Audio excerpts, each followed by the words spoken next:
standing to insist that we all share common hopes and common dreams as Americans and as human beings. That's who I am. That's what I believe. That's what this campaign has been about. Yesterday we saw a very different vision of America. I am outraged by the comments that were made and saddened over the spectacle that we saw yesterday. I have been a member of Trinity United Church of Christ since 1992. I've known Reverend Wright for almost 20 years. The person I saw yesterday was not the person that I met 20 years ago. His comments were not only divisive and destructive, but I believe that they end up giving comfort to those who prey on hate, and I believe that they do not portray accurately the perspective of the black church. They certainly don't portray accurately my values and beliefs.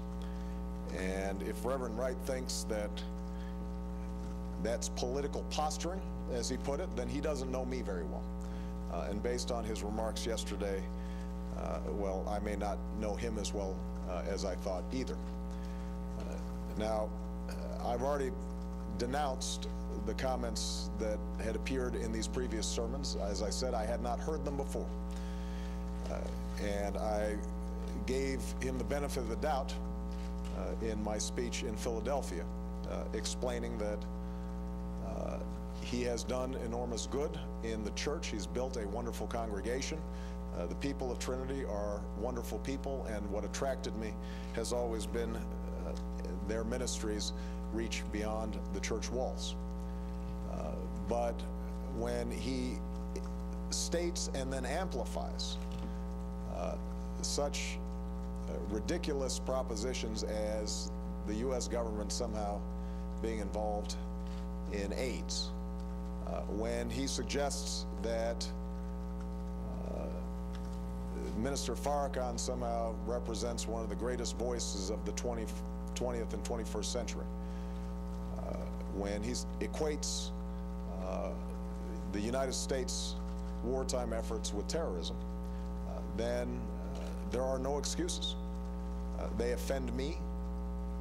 They rightly offend all Americans, and they should be denounced. And that's what I'm doing very clearly and unequivocally here today. Let me just close by saying this. We started this campaign with the idea that the problems that we face as a country are too great to continue to be divided.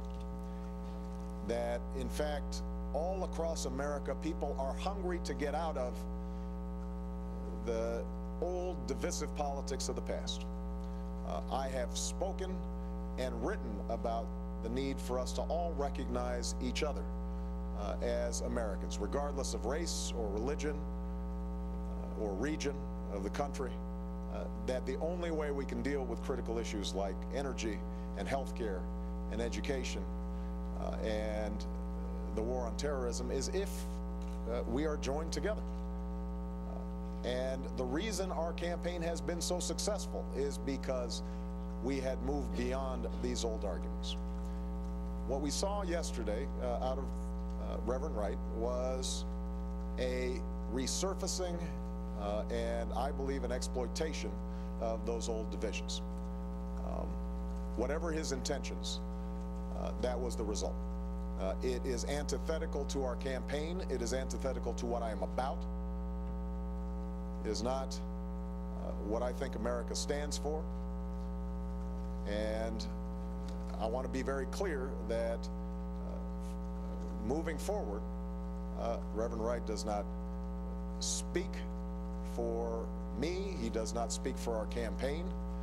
I cannot prevent him from continuing to make these outrageous remarks, but what I do want him to be very clear about, as well as all of you and the American people, is that when I say I find these comments appalling. I mean it. It contradicts everything that I'm about and who I am. And anybody who has worked with me, who knows my life, who has read my books, who has seen what this campaign's about, I think will understand that it is completely opposed to what I stand for and where I want to take this country. Last point,